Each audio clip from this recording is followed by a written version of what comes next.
cikgu semua, AKP, makcik-makcik kantin, makcik-makcik jaga, pekerja. Mana ni? Ibu Nora dah nangis nak cakap, tak tahu dia cakap. Okeylah, Ibu Nora nak nyanyi dulu. Bertemu dan berpisah adalah manusia biasa.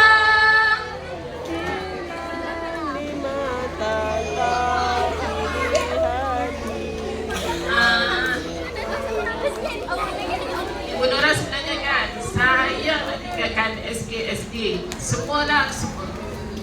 Sebab SKSD ni bagi Ibu Nora terbaik. Terbaik dari segi adab, perangai, pelajaran pun semua pandai-pandai.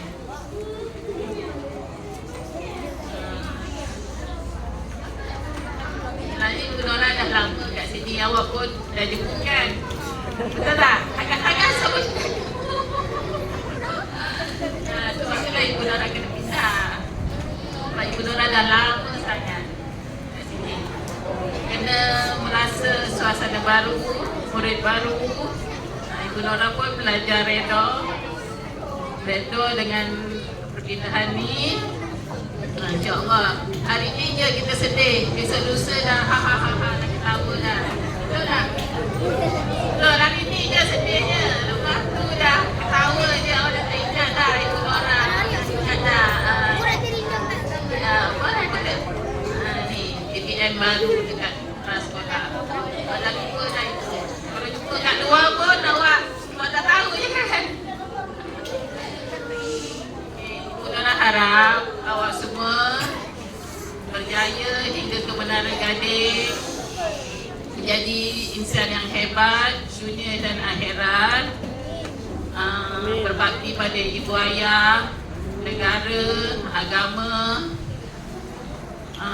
Mana tahu ada yang jadi doktor, ada yang jadi polis, ada yang jadi askar. Tak kira lah, itu semua kerjaya. Petani pun kerjaya juga, tapi petani yang orang katanya ribuan, juta-juta, petani moden, ya. InsyaAllah. Amin. Alhamdulillah. Harap-harap simpan memori ni hingga ke akhir hayat. Ingat masakan Ibu Nora sedap ke tak sedap?